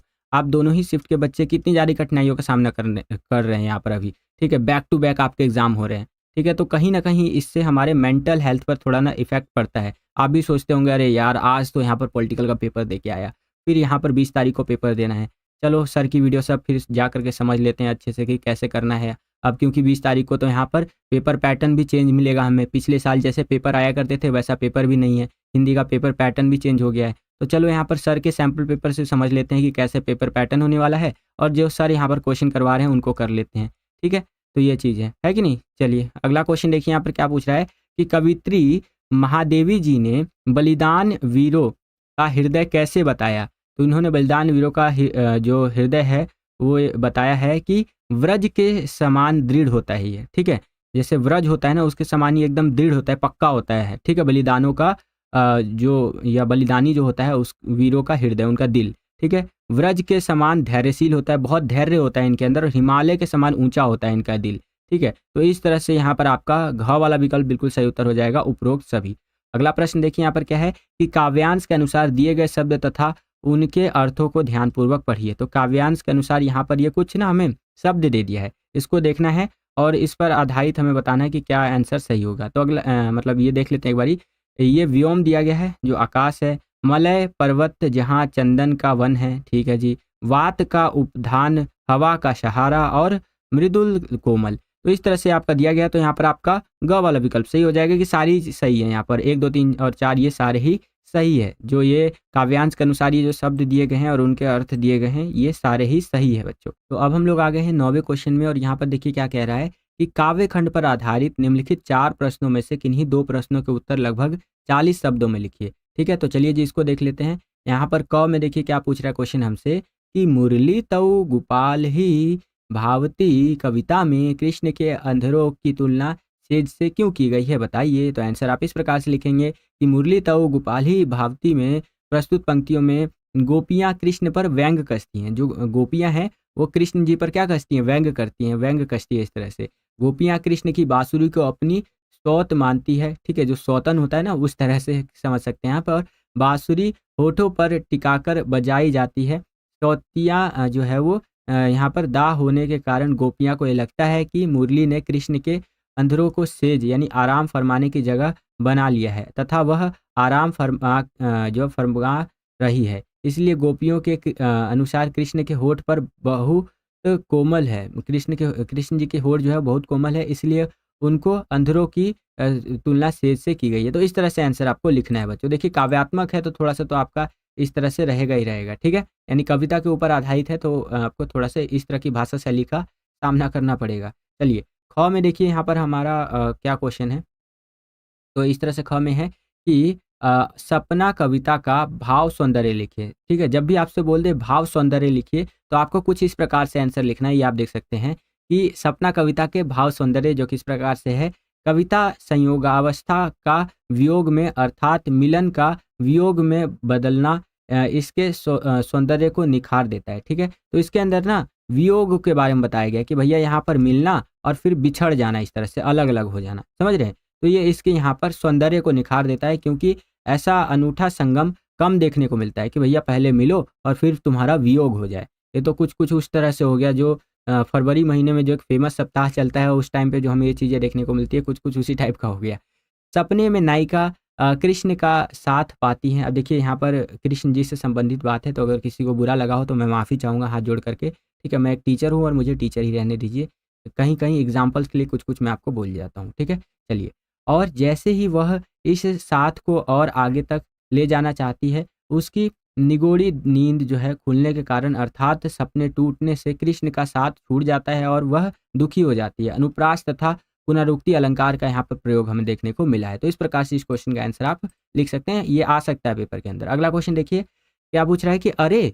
इन दोहुन राह न पाई से कबीर का क्या आशय है और वे किस राह की बात कर रहे हैं? ठीक है, कबीर जी कहते हैं, अरे! इन दोहुन राह न पाई, ठीक है? तो यहाँ पर कबीर कहते हैं कि हिंदू और मुसलमान दोनों ही धर्मों के लोग भटक गए हैं। चाहे हिंदू धर्म की बात करें यानी सनातन धर्म की, या इस्लाम धर्म की बात करें, मुस्लिम धर्म की, ठीक है? तो दोनों ही जो है भटक गए हैं। दोनों ही धर्मों के लोग अपने-अपने धर्मों के रीति-रिवाज़ों और आडंबरों में उलझे हुए हैं। वे सच्ची भक्ति और ईश्वर प्राप्ति के मार्ग को जानते ही नहीं हैं, ठीक है? या जानना भी नहीं चाहते हैं वो। और कबीर कहते हैं कि हिंदू और मुसलमान दोनों ही धर्म के लोग अपने-अपने धर्मों के शास्त्रों और ग्रंथों को ही सत्य मानते हैं, अन्य की आलोचना या इनकार करते हैं। कि हिंदू से पूछ लीजिए तो वो कहते हैं कि हमारी यहाँ पर धर्म अच्छे हैं, ठीक है? और इस्लाम धर्म को फॉलो करने वालों को कहिए तो वो कहेंगे हमारे धर्म का ये ग्रंथ अच्छा है, इस तरह से। अगेन ये मैं नहीं बोल रहा हूँ, या कबीर जी की बातें हैं, ठीक है? इससे दोनों धर्मों के लोगों में मतभेद और विवाद होता है। सच्ची भक्ति और ईश्वर प्राप्ति के लिए किसी भी धर्म के रीति-रिवाज और आडंबरों का पालन करने की आवश्यकता नहीं है, ठीक है? तो कबीर जी कहते हैं कि अगर आपको सच्ची भक्ति प्राप्त करनी है ना, तो ऐसा नहीं है कि आप इस धर्म को मानिए, इस रीति-रिवाज को मानिए, ऐसा कुछ भी करने की ज़रूरत नहीं है। इस पद में कबीर सच्ची भक्ति की बात कर रहे हैं, जिस पर चलकर ईश्वर तक पहुँचा जा सकता है, जिस पर यहाँ पर चला जा सकता है, ठीक है? तो इस तरह से आंसर आप लिख सकते हैं। नेक्स्ट क्वेश्चन देखिए क्या है कि हस्तक्षेप कविता में मगध अब कहने को मगध है, रहने को नहीं, ठीक है? इसके आधार पर मगध की स्थिति का अपने शब्दों में वर्णन कीजिए, ठीक है? तो जो आपका हस्तक्षेप कविता है बच्चों, उसके अंदर ये बोला गया है कि मगध जो है अब आपका, वो कहने को ही मगध रह गया है, ठीक है? रहने के लिए अब नहीं बचा है। तो यहाँ पर इसके बारे में हमें बताना है। तो देखिए, इस कविता के अनुसार मगध एक शक्तिशाली राज्य के रूप में विद्यमान था, ठीक है? मगध जो है महान जनपदों में से एक महाजनपद माना जाता था बच्चों, ठीक है? यही चीज़ यहाँ पर भी बताया गया है कि सबसे शक्तिशाली राज्यों में से एक था ये। इसकी समृद्धि और ताकत पूरे भारत में मानी जाती थी, ठीक है? 12वीं क्लास में जब आप जाएँगे तो मगध के बारे में आप और अच्छे से पढ़ेंगे। यहाँ पे बताया गया कि पूरे भारत में मगध का लोहा माना जाता था, यानी मगध को शक्तिशाली माना जाता था, लेकिन यह मात्र कहने के लिए मगध था। मगध की जनता शासन व्यवस्था के निरंकुश व्यवहार से परेशान थी, ठीक है? अब देखिए, पावरफुल होने से क्या होता है? पावरफुल होने को तो चाइना भी पावरफुल है कि नहीं? लेकिन वहाँ की जनता तो परेशान है ना वहाँ की सरकार से, क्योंकि वहाँ की एक ही पार्टी शासन करती है, तो ये चीज़ है। तो वैसे ही मगध में कुछ इस टाइप का था कि वहाँ की जो जनता थी वो निरंकुश व्यवहार जो कर रहे थे वहाँ के शासक, तो उससे बहुत ज़्यादा परेशान थी। वहाँ के लोगों को सताया जाता था, उन्हें उस निरंकुश शासन व्यवस्था की अनुचित मांगों के आगे घुटने टेकने पड़ते थे। कवि के अनुसार जब वहाँ की जनता ही वहाँ प्रसन्न नहीं है, तो उसके नाम का कोई महत्व ही नहीं रहता है। यह स्थान लोगों के रहने के लिए अब बेकार था। समझ रहे हैं? इसीलिए बोला गया है कि मगध अब नाम का ही मगध रह गया है, रहने वाला अब वो नहीं बचा है। तो इस प्रकार से आंसर आपको लिखना है। नेक्स्ट क्वेश्चन देखिए यहाँ पर क्या है कि घर में रहने वालों से ही घर यहाँ घर कहलाता है। पारिवारिक रिश्ते खून के रिश्ते हैं, फिर भी उन रिश्तों को न खोल पाना कैसे या कैसी व्यवस्था है, अपनी राय लिखिए। तो देखिए घर जब घर कहलाएगा जब वहाँ पर परिवार वाले रहते हैं, ठीक है? आप एक ना बहुत छोटा-सा एग्ज़ाम्पल मैं आपको देता हूँ। आप अपने गाँव का घर देखिएगा जहाँ पर ज़्यादातर जो दिल्ली वग़ैरह में रहते हैं लोग, वो गाँव के घर में साल में 1 से 2 बार जाते हैं। कितना ही आलीशान महल बना लीजिए गाँव में आप, ठीक है? लेकिन अगर आप साल में 1 से 2 बार जा रहे हैं वहाँ पर, तो आपका घर में जाले लगे हुए होंगे, भिन्न-भिन्न प्रकार की चीज़ें आपको वहाँ पर देखने को मिलेंगी। लेकिन जो शहरों में जो लोग रहते हैं पर्टिकुलरली, ठीक है? शहरों में उनके पिताजी काम वग़ैरह करते हैं। बेशक आप एक रेंट वाले मकान में यानी कि किराए के मकान में रहते होंगे, ठीक है? किराए के कमरे में रहते होंगे, तो उस किराए के कमरे को भी महल के समान आप बना कर के रखते होंगे। क्यों? ऐसा इसलिए होता है बच्चों, क्योंकि जहाँ पर लोग रहते हैं ना, वही घर-घर कहलाता है, ठीक है? जहाँ पर लोग नहीं रहते हैं, तो वो महल होकर के भी खंडर होता है। समझ रहे हैं? यही चीज़ें यहाँ पर भी कुछ-कुछ बोली गई हैं कि भैया घर में रहने वालों से ही घर-घर कहलाता है, पारिवारिक रिश्ते खून के रिश्ते हैं, फिर भी उन रिश्तों को ना खोल पाना कैसी व्यवस्था है, अपनी राय यहाँ पर लिखनी है। तो अपनी राय लिखने का मतलब है कि हमें बुक की जो वो चीज़ है उसको ध्यान में रख कर के, बुक को ध्यान में रख कर के, चैप्टर को ध्यान में रख कर के अपने चीज़ों को लिखना है, अपने थॉट्स को लिखना है। तो देखिए, ये सही है कि घर में रहने वालों से ही घर-घर कहलाता है, पारिवारिक रिश्ते खून के रिश्ते होते हैं, फिर भी उन रिश्तों को ना खोल पाना एक व्यवस्था है क्योंकि आर्थिक तंगी इनमें एक रेखा खींच देती है। सब साथ रहते हैं लेकिन विवशतापूर्ण या जैसे कि विवशतावश कुछ बोल नहीं पाते हैं, ठीक है? गरीबी से व्याप्त परिवार में सबके पास शिकायतों का भंडार होता है। जो परिवार गरीब होता है ना बच्चों, उसके अंदर आप देखेंगे कि सबके पास कुछ ना कुछ शिकायतें हैं। अतः सब प्रयास करते हैं कि मुँह से ऐसा ना कुछ निकले जिससे अन्य को दुःख पहुँचे और सब चुप रहना ही सही समझते हैं। यहाँ पर वे एक-दूसरे के सम्मुख अपनी दिल की बात बोलने में हिचकिचाते हैं। समझ रहे हैं? तो यहाँ पर गरीबी के मार झेल रहे परिवार के संदर्भ में ये बातें बताई गई हैं। ठीक है बच्चों? चलिए, अब हम लोग आ गए हैं 10वें क्वेश्चन के अंदर, जहाँ पर बोला गया है कि आपको 2 काव्यांश दे दिए गए हैं और उनमें से किसी एक की आपको सप्रसंग व्याख्या करनी है। ठीक है? तो इस तरह से आपका ये पहला काव्यांश दिया गया है कि अमल धवल गिरी के शिखरों पर छोटे-छोटे जैसे कि सरोवर के उन स्वर्णिम बादल को घिरते देखा है, ठीक है? तो इस तरह से करके ये आपका काव्यांश दिया गया है। इसके अथवा में एक दिया गया है, मैंने आपको इस वाले का करके बताया है। देखिए दोनों में से कोई एक करना होगा आपको, तो ये मैंने इसका अथवा में जो दिया है ना, इसको करके मैंने आपको बताया है। यहाँ पर देखिए क्या बोल रहा है कि बालम आवो हमारे घेरे, तुम बिन दुखिया देह रे, सब कोई कहे तुम्हारी नारी, मोको मोको लगत लाज रे, दिल से नहीं लगाया तब लग बेफसा स्नेह रे, अन्न न भावे नींद न भावे, गृह बन धरे न धीर रे, कामिन को है बालम प्यारा, ज्यों प्यासे को नीर रे, है कोई ऐसा पर उपकारी, पिव सो कहे सुनाए रे, अब तो बेहाल कबीर भयो है, बिन देखे जीव जाए रे। तो इस तरह से ये आपका दियो है रे। मज़ा आया ना? मेरे को भी मज़ा आता है ऐसे ऐसे इंटरेस्ट बना रहता है पढ़ाई के अंदर, ठीक है? तो ये आपका यहाँ पर ये काव्यांश दिया गया है, 2 काव्यांश और ये हमने सेकंड वाला काव्यांश देखा। अब इसके आधार पर सप्रसंग व्याख्या कैसे करनी है, बड़े ध्यान से समझते हुए चलिएगा। जैसा ट्रिक मैं आपको बता दूँगा, अगर आप उस ट्रिक के अकॉर्डिंग सप्रसंग व्याख्या करते हैं, तो ईज़िली आप यहाँ पर कर पाएँगे, कोई भी दिक्कत आपको नहीं होगी। नहीं तो देखिए सप्रसंग व्याख्या करने वाला क्वेश्चन में ना दिक्कत बहुत ज़्यादा आती है, ठीक है? चलिए समझते हैं। तो यहाँ पर सप्रसंग व्याख्या करने के लिए आपको शुरुआत की 1-2 लाइनें ले लेनी है। जैसे कि मैंने ले लिया है, बालम आवो हमारे, ठीक है? यहाँ तक ले लिया है। उसके बाद यहाँ पर डैश, डैश, डैश इस तरह से यहाँ पर ये लाइन खींच दिया है। फिर लास्ट की ये लाइन ले लेनी है हमें कुछ भी, जैसे बिन देखे या जीव जाए रे, इस तरह से करके मैंने लास्ट की ये लाइन ले ली है, ठीक है? इसका मतलब मैं इसकी सप्रसंग व्याख्या अब यहाँ पर करने वाला हूँ। सबसे पहले अब इसके बाद यहाँ पर आ जाएगा संदर्भ। प्रस्तुत पंक्तियाँ कक्षा 11 के हिंदी विषय की किताब अंतरा के काव्य अरे इन दो राह न पाई रे से अवतरित है, जिसके कवि कबीरदास जी है, ठीक है? तो यहाँ पर यहाँ से लिया गया है ये चीज़ जो ऊपर अभी हमने पढ़ा। अब प्रसंग के अंदर आ जाइए, जिसके अंदर मोटा-मोटा बता देंगे कि इसके अंदर क्या बताया गया है। प्रस्तुत पद कबीर के बीजक संग्रह से उद्घटित है, ठीक है? यहाँ कबीर का भक्त रूप जैसे कि दृष्टव्य देखने को मिलता है और इस पद में कबीर ने स्वयं जीवात्मा को पत्नी और परमात्मा को पति मानकर परमात्मा रूपी पति से वियुक्ति जीवात्मा की विरहावस्था का चित्रण किया है, ठीक है। तो इस तरह से यहाँ पर बताया गया है। फिर व्याख्या के अंदर आप लिख देंगे पूरा जितना आपको उस कविता के बारे में जितना आपको जानते हैं उस चीज़ के बारे में पूरा आप डिटेल में लिख देंगे। जैसे परमात्मा से मिलन न होने पाने के कारण कबीर को एक वियोगिनी की भांति न अन्न भाता और ना ही नींद आती। यह कविता विरह की पीड़ा को दर्शाता है, ठीक है, कि किस तरह से दर्द होता है इस टाइम पे, ठीक है।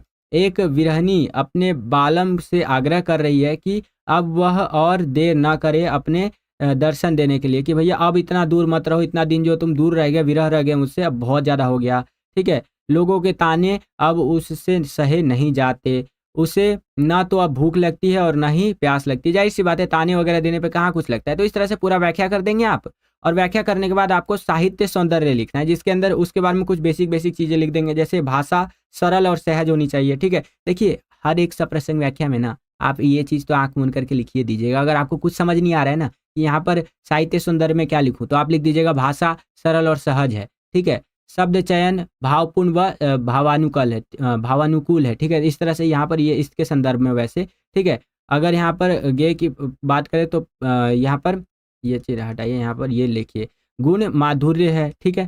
माधुर्य गुण देखने को मिलता है। अलंकार इसके अंदर दुखिया देह कोई कहे जीव जाए अनुप्रास अलंकार है, ठीक है। तो रूपक अनुप्रास यमक इन्हीं में से कोई ना कोई अलंकार होता है आपका यहाँ पर सप्रसंग व्याख्या के अंदर, ठीक है।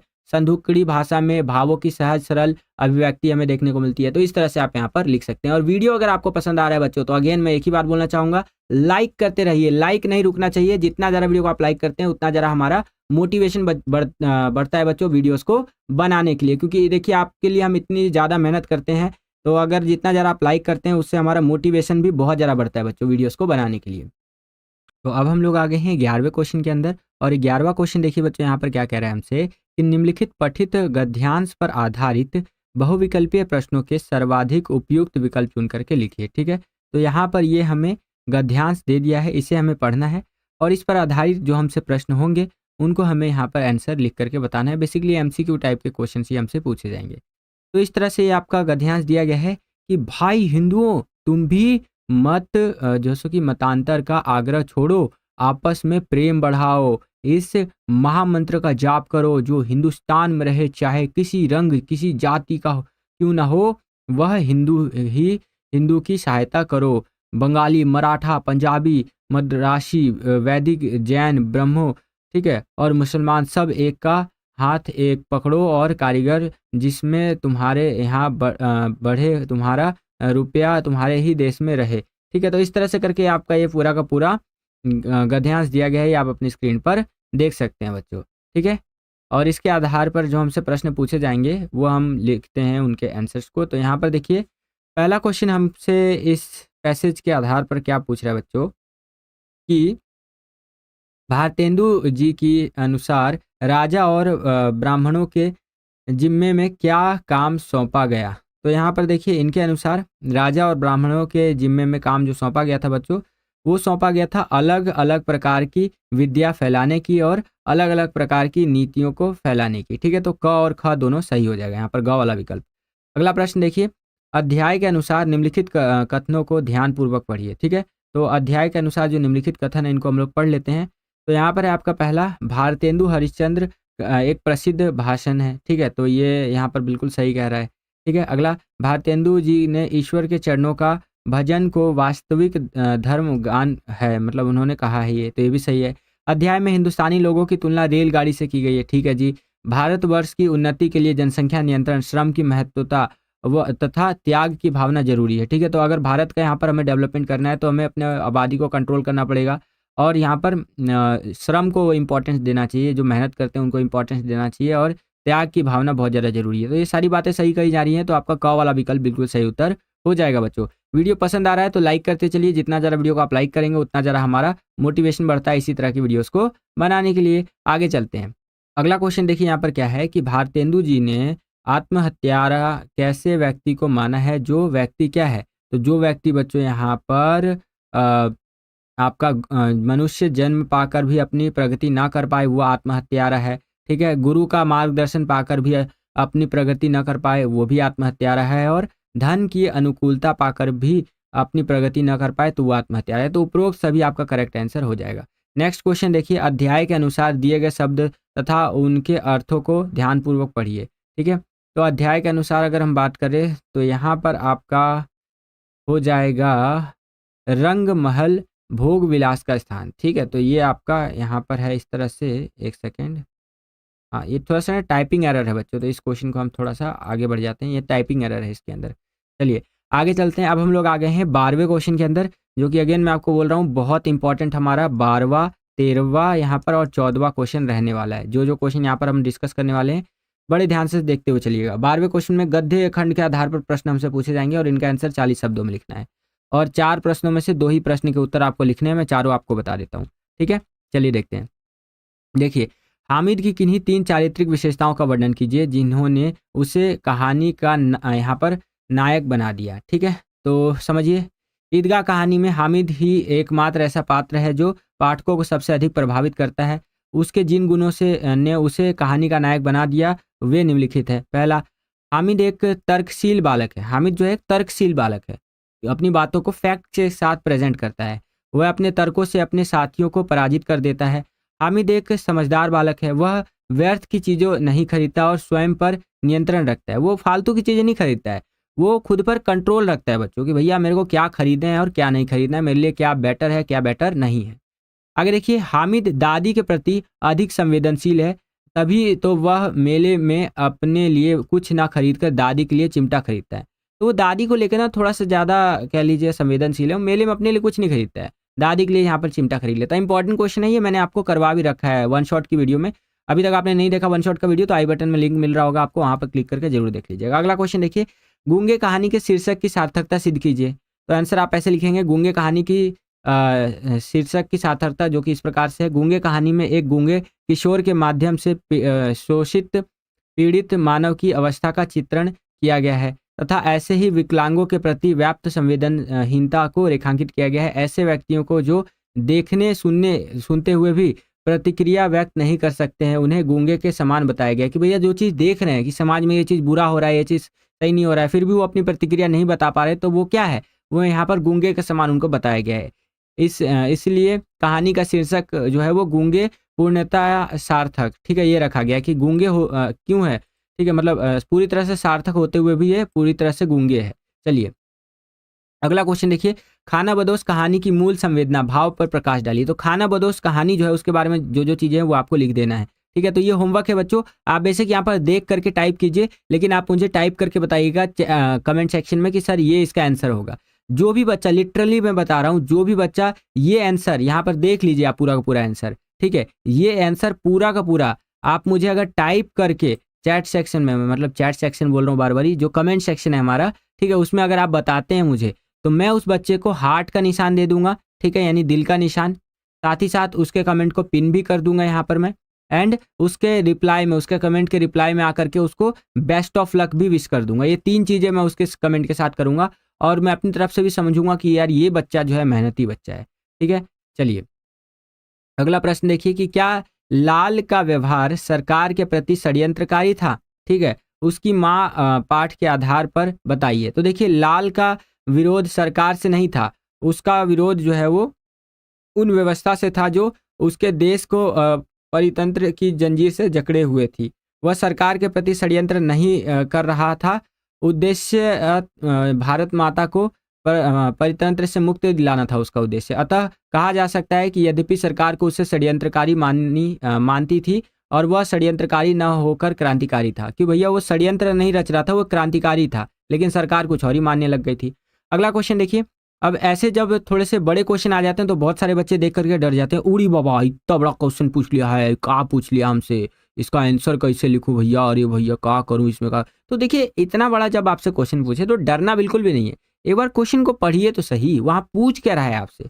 देखिए इस क्वेश्चन के अंदर हमसे क्या पूछ रहा है कि किन्हीं 2 पंक्तियों का आशय स्पष्ट कीजिए कि आजकल सब जगह अंधेरा छाया रहता है, रातें बेहद काली होती हैं, अपना ही हाथ नहीं सूझता, धंधा वही करूंगा यानी टॉर्च बेचूंगा वहीं, बस कंपनी बदल रहा हूँ। ठीक है, और प्रकाश बाहर नहीं उसके अंदर में खोजो, ठीक है, अंदर में खोजो, यहाँ पर बूझी उस ज्योति को जगाओ। ठीक है, तो इस तरह से यहाँ पर ये क्वेश्चन बोल रहा है अब इसके आधार पर देखिए हमें कैसे बताना है इसका आंसर, तो इस प्रकार से आंसर लिखना है कि टॉर्च बेचने वाला व्यक्ति लोगों का अंधेरे का भयावह चित्र जो सो कि खींचते हुए अपनी टॉर्च यहाँ पर बेचना चाहता है। अंधकार में अपराध होता है, व्यक्ति को कुछ नहीं सूझता, अंधेरे का डर दिखाकर टॉर्च बेचकर लाभ कमाने की रणनीति कारगर है। ठीक है, तो देखिए टॉर्च बेचने वाला है वो, सिंपल सी बात है, तो उसे अंधेरे का डर तो दिखाना ही पड़ेगा कि देखिए अंधेरे में ये हो सकता है, वो हो सकता है कि नहीं, और इसी तरह से वो अपना काम निकालता है। बाकी आप यहाँ पर देख सकते हैं बच्चों। आगे चलते हैं, अब हम लोग आ गए हैं 13वें क्वेश्चन के अंदर, जहाँ पर हमें ये गद्यांश दे दिया है और इसकी हमें सप्रसंग व्याख्या करनी है। तो यहाँ पर ये ऊपर वाला आप गद्यांश देख सकते हैं, 2 दे देगा आपको, 2 में से कोई एक का आपको सप्रसंग व्याख्या करना है। तो ये जो आपका सेकंड वाला जो दे रखा है यहाँ पर आप देख सकते हैं, इस तरह से है मुंशी जी को लेकर के। ठीक है, और मैंने ऊपर वाला ही आपको करके दिखाया है ये जो गद्यांश है। तो गद्यांश का आपको सप्रसंग व्याख्या करने के लिए क्या करना है, स्टार्टिंग की कुछ लाइनें ले लेनी है और लास्ट की कुछ लाइनें ले लेनी है। ठीक है, तो स्टार्टिंग की कुछ लाइनें जैसे कि यह अप्रत्याशित नहीं डैश डैश डैश इसका प्रमाण है। अब यहाँ पर इसकी सप्रसंग व्याख्या कर देते हैं कि पहले हम संदर्भ लिखेंगे। संदर्भ में क्या आ जाएगा कि प्रस्तुत पंक्तियाँ कक्षा 11 के हिंदी विषय की किताब अंतरा के जैसे कि गद्य जो खंड है उसमें ज्योतिबाई फुले से अवतरित है, जिसकी लेखक जो है वो सुधा अरोड़ा जी हैं। ठीक है, अब प्रसंग के अंदर कुछ बेसिक बातें आप लिख देंगे कि प्रस्तुत गद्यांश में लेखक ने ज्योतिबाई फुले के सामाजिक कार्यों की झांकी जो है प्रस्तुत की है। यानी कि इसके अंदर हमने कंक्लूजन टाइप का लिख दिया कि क्या चीज़ हमें इसके अंदर देखने को मिलती है। ठीक है, अब व्याख्या के अंदर पूरा व्याख्या कर दीजिए। इस तरह से यहाँ पर व्याख्या की गई है, ये आप देख सकते हैं अपनी स्क्रीन पर। और लास्ट में हमारा क्या आ जाएगा, साहित्य सौंदर्य आ जाएगा, जिसके अंदर ज्योतिबाई फूले द्वारा समाज सुधार के लिए किए गए प्रयासों का उल्लेख हुआ है। चित्रण की अगर बात करें तो उच्च वर्गीय लोगों द्वारा ज्योतिबाई फूले की उपेक्षा की झलक मिलती है। भाषा यहाँ पर खड़ी बोली का प्रयोग किया गया है, भाषा सरल सहज सुबोध है। व्यंग्यात्मक शब्दों की बहुलता हमें देखने को मिलती है। शैली विषयानुकूल व प्रभावशाली है। रोचकता हमें देखने को मिलती है। तो ये सारी चीजें आप यहाँ पर लिख सकते हैं बच्चों। क्लियर है? चलिए अब हम लोग आ गए हैं 14वें क्वेश्चन के अंदर। यहाँ पर देखिए बोल रहा है कि 4 क्वेश्चन आपको दे दिया गया है, 2 क्वेश्चन का आंसर आपको लिखना है और प्रत्येक क्वेश्चन का आंसर आपको 100 शब्दों में कम से कम लिखना है। तो चलिए देखते हैं क्या करके। यहाँ पर 14वें के क में क्वेश्चन क्या पूछ रहा है हमसे कि हुसैन की कहानी अपनी जुबानी एक उद्देश्यपूर्ण रचना है। इस कथन पर पाठ के आधार पर विचार कीजिए और उन घटनाओं का वर्णन कीजिए जिनकी हुसैन को एक प्रसिद्ध चित्र बनाने में विशेष भूमिका रही है। ठीक है, तो आंसर इस तरह से आप लिखेंगे कि हुसैन की कहानी अपनी जवानी एक उद्देश्यपूर्ण रचना है। क्यों जी? यह आत्मकथा स्वयं लेखक द्वारा अपने जीवन वर्णन के बारे में है कि भैया लेखक जो स्वयं है वो खुद से अपना जीवन का वर्णन कैसे करता है। यदि विद्यार्थी जीवन में प्रतिभा विकास का सही अवसर और दिशा मिल जाए तो विद्यार्थी के जीवन का उद्देश्य पूरा हो जाता है कि भैया अगर स्टूडेंट लाइफ में आपको सही से यहाँ पर अपॉर्चुनिटी वगैरह दी जाए तो आपका कहीं ना कहीं स्टूडेंट लाइफ जो है सक्सेसफुल हो जाएगा। अतः अभिभावक और शिक्षक दोनों को अपने बच्चों की शैक्षणिक योग्यता से इतर प्रतिभा को पहचान कर उसे विकास में सहयोग दे करके उज्जवल भविष्य बनाना चाहिए। ठीक है, तो देखिए शैक्षणिक योग्यता यानी एजुकेशनल क्वालिफिकेशन तो ठीक है, लेकिन जो उसका प्रतिभा है, जो टैलेंट है, उसको भी पहचानना चाहिए। जैसे अगर मैं अपनी बात करूं बच्चों, तो जब मैंने 12वीं क्लास पास किया था, लिटरली बता रहा हूं बच्चों, जब मैंने 12वीं क्लास पास किया था, ठीक है, तो मुझे 1 सेकंड नहीं लगा था ये समझने में कि मुझे अपने लाइफ में क्या करना है। ठीक है, हालांकि 12वीं से पहले ही मैंने सोच लिया था कि मेरे को करना क्या है। मैंने सोच लिया था कि मेरे को टीचिंग करनी है, मेरे को पढ़ाना है, मेरे को मजा आता है पढ़ाने में। ठीक है, मैं 11वीं क्लास से ही बच्चों पढ़ाने लग गया था। 11वीं 12वीं मैंने अपने क्लास के बच्चों को भी पढ़ाया है। ठीक है, और ऐसा नहीं था कि मैं एकदम टॉपर बच्चा था, नहीं, 11वीं तक मैं एकदम एवरेज था। 12वीं में आते आते मेरे को समझ में आ गया कि मेरे को पढ़ाना है तो मेरे को खुद भी पढ़ना पड़ेगा और मैं अपने हिसाब से पढ़ने लग गया और बैक बेंचर वाला भी फील लिया है मैंने पूरा। लेकिन जब मैं पढ़ता था तो पढ़ता था। अब देखिए एक बैक बेंचर क्या होता है, आज के टाइम पे ना बैक बेंचर की गलत यहाँ पर भूमिका बना दी गई है कि हाँ ये बैक बेंचर होता है जो पढ़ाई वढ़ाई नहीं करता है। देखिए बैक बेंचर का मतलब होता है कि स्कूल में आप फुल मजे लीजिए, कोई दिक्कत नहीं है, मजे लीजिए इन द मीन्स कि खूब यहाँ पर मस्ती कीजिए, पढ़ाई कीजिए जो आप वहाँ पर कर सकते हैं। ठीक है, मेनली हम पढ़ाई करने जाते हैं, पढ़ाई के साथ आप थोड़ा बहुत मस्ती भी कर सकते हैं, कोई दिक्कत वाली बात नहीं है। लेकिन जब आप घर आते हैं तो अपनी सेल्फ स्टडी पे बिल्कुल भी कॉम्प्रोमाइज मत कीजिए। जैसे आपको मेरी वीडियो से कोई चीज़ समझ में आ रहा है तो दबा के वीडियोस देखिए, उससे समझिए। किताब से पढ़ के कोई चीज़ समझ में आ रहा है तो किताब पढ़ के समझिए। कहने का मतलब ये है कि लोगों को दिखाना नहीं है कि आप कितना पढ़ रहे हैं, लेकिन आपको पढ़ना है। यही स्ट्रैटेजी होता है बच्चों एक सक्सेसफुल बैक बेंचर बनने का, कि अगर आपको एक सक्सेसफुल बैक बेंचर बनना है तो इसी स्ट्रैटेजी से बना जाता है। जब आप एग्जाम देके निकलते हैं तो आपके दोस्त पूछते हैं भाई कितना किया, तो आप सच्चाई बताते हैं वहाँ पर। मोस्टली बच्चे नहीं बताते हैं, बोलते हैं अरे भाई पेपर छूट गया, लेकिन वास्तविकता उसको पता होती है यार मैंने तो पेपर किया है, मुझे पता है कि मेरे इतने मार्क्स आ जाएंगे। समझ रहे हैं आप? तो ये चीज़ें दुनिया को दिखाना नहीं है हमें कि हम कितना कर रहे हैं नहीं कर रहे हैं, ये चीज़ें हिडन रहनी चाहिए, छुपी हुई रहनी चाहिए। ठीक है, तो ये चीज़ है। तो इसी प्रकार से आंसर आप लिख सकते हैं। यहाँ पर आप देख सकते हैं कुछ और बातें बताई गई है। क्लियर है बच्चों? आगे चलते हैं। और मैं देखिए बच्चों यहाँ पर क्या क्वेश्चन हमसे पूछ रहा है कि लेखक शरत में कहानी गढ़कर सुनाने की प्रतिभा कब पनपी तथा उसका विकास कैसे हुआ? तो आंसर इस प्रकार से आप लिखेंगे कि शरत में कहानी गढ़कर सुनाने की जन्मजात प्रतिभा थी। वह 15 वर्ष की आयु में इस कला में पारंगत होकर गांव में विख्यात हो चुका था। ठीक है, तो जन्मजात उसके अंदर टैलेंट था भैया। ठीक है, और वो पहले ही बहुत ज़्यादा यहाँ पर गांव के अंदर फेमस हो गया था। गांव के जमींदार गोपाल दत्त मुंशी के पुत्र अतुल चंद्र ने उसे कहानी लिखने के लिए प्रेरित किया और अतुल चंद्र शरत को यहाँ पर थिएटर दिखाने कलकत्ता ले जाता और शरत से उसकी कहानी लिखने को कहता। शरत ऐसी कहानियां लिखता कि अतुल चकित रह जाता। अतुल के लिए कहानी लिखते लिखते शरत ने मौलिक कहानियां लिखना भी प्रारंभ कर दिया। तो इस प्रकार से इस क्वेश्चन का आंसर आप लिख सकते हैं। नेक्स्ट क्वेश्चन देखिए यहाँ पर क्या पूछ रहा है हमसे कि कला के प्रति लोगों का नजरिया पहले कैसा था और उसमें अब क्या बदलाव आया है? तो आंसर इस तरह से लिखेंगे आप कि कला के प्रति लोगों का नजरिया अब बहुत बदल गया है। पहले बहुत अलग था, अब बहुत बदल गया। देखिए, अब लोग कला की अधिक कद्र करते हैं। ऐसा नहीं कि पहले लोग कला की कद्र नहीं करते थे, लेकिन पहले यह सीमित थी। पहले यह राजा महाराजाओं व अंग्रेजी अफसरों आदि की दीवारों को ही शोभा देती थी। बेस्ट एग्जांपल मैं आपको देता हूँ। देखिए, यहाँ तक हमने समझ लिया ना। अब यहाँ एक बेस्ट एग्जांपल मैं आपको देता हूँ। ऑनलाइन दुनिया। ठीक है, देखिए मैंने ऑनलाइन दुनिया में बहुत लंबा सफ़र अभी तक तय कर लिया। लगभग 5 सालों से ज़्यादा का मैंने ऑनलाइन दुनिया में सफ़र तय किया है। ऑनलाइन दुनिया मतलब कि कंटेंट क्रिएशन की मैं बात कर रहा हूँ। तो पहले के टाइम पे जब कोई कंटेंट क्रिएट करता था, कोई वीडियो बनाता था, ठीक है, पहले तो टिकटॉक बैन नहीं हुआ था, 2019 की बात बता रहा हूँ। तो उस टाइम पे कोई टिकटॉक पे वीडियो बनाता था। अब तो रील्स आ गया हमारा, बीच में टकाटक बहुत सारे आए थे प्लेटफॉर्म। तो देखिए, पहले के टाइम पे जब कोई कंटेंट बनाता था तो उनको कहते थे, अरे ये वीडियो बनाने में क्या है, क्या मिलना है इससे? कुछ नहीं मिलना है यार, काम धंधे में लग जा, कोई काम कर, है कि नहीं? लेकिन धीरे धीरे अब लोगों को समझ में आ रहा है कि नहीं, ये चीज़ भी है, इस चीज़ को भी एज अ करियर देखा जा सकता है। जब मैंने बनाना शुरू किया था तो मुझे भी मेरे आसपास के लोग कहते थे कि अरे ये क्या है, जाके कोई ऐसी तैयारी कर ले, तू तो अच्छा पढ़ाता है कि नहीं, ये कर ले, वो कर ले। ऐसे मेरे को भी बहुत ज़्यादा समाज में यहाँ पर बातें सुनने को मिलती थी। हालाँकि कोई मेरे सामने आकर के यह बातें नहीं बोल पाता है, क्योंकि ज़ाहिर-सी बात है, उनको पता है कि अगला जो व्यक्ति है उनको बहुत ज़्यादा पता है उन चीज़ों के बारे में, ठीक है। लेकिन मुझे पता था कि धीरे-धीरे समय बदलता रहता है और समय बदला, और वर्तमान समय में जो लोग बोला करते थे कि हाँ, ये क्या है, करता है, वीडियो बनाता है, तो आज वही लोग बोलते हैं कि भाई मुझे भी सिखा दे कैसे किया जाता है। मैं देखिए एक टीचर से हट करके चीज़ें बता रहा हूँ आपको कि कैसे आज के ज़माने में लोग अब हो चुके हैं धीरे-धीरे, है कि नहीं? तो यहाँ पर एक मोटिवेशन आपको ये भी मिल सकता है कि कैसे आपको जो चीज़ करना है, जो भी चीज़ आप करना चाहते हैं अपनी लाइफ़ में, वो चीज़ आप कर सकते हैं, बस उस पे तटस्थ रहिए। आपको पता होना चाहिए कि यार मैं कर रहा हूँ ना, ये सही है। पूरी दुनिया कुछ भी बोले, लेकिन मुझे पता है कि मेरे को अपना फ्यूचर किस में बनाना है, मुझे क्या करना है। समझ रहे हैं आप? तो पहले कला के अंदर बहुत सारी चीज़ें देखी जाती थी। अब धीरे-धीरे यहाँ पर बहुत सारे चेंजेस हमें देखने को मिल रहे हैं। आज के टाइम पे देखेंगे तो कला तथा कलाकार का सम्मान किया जाता है। यहाँ तक कि अब तो शिक्षा में भी इसे एक अभिन्न अंग बना दिया गया है। एजुकेशन में भी इसे ला दिया गया है कि नहीं? आज यह जीविका का मजबूत साधन है। देश-विदेशों में कला आज इसके माध्यम से पैसा, नाम, दौलत, शौहरत सब कमा रहे हैं लोग, है कि नहीं? आज आम आदमी भी इसमें कला में रुचि रख रहा है। पहले के टाइम पे अमीर वर्ग के लोग ही केवल कला का यहाँ पर फ़ायदा उठा पाते थे, लेकिन आज के टाइम पे हर कोई उठा पाता है, ठीक है? वह बेशक प्रसिद्ध कलाकारों के चित्र नहीं लगा पाए, परंतु उनकी प्रतिलिपियाँ, कॉपी ज़रूर अपनी दीवारों पर लगाते हैं। देखिए, यहाँ पर चित्रकारों से संबंधित बात बता रहा है, मैं ओवरऑल आपको बात बता रहा हूँ। आगे देखिए, इस आधार पर हम कह सकते हैं कि कला के प्रति लोगों का नज़रिया पहले जैसा नहीं रहा है, काफ़ी चेंज हमें उसके अंदर देखने को मिला है, ठीक है?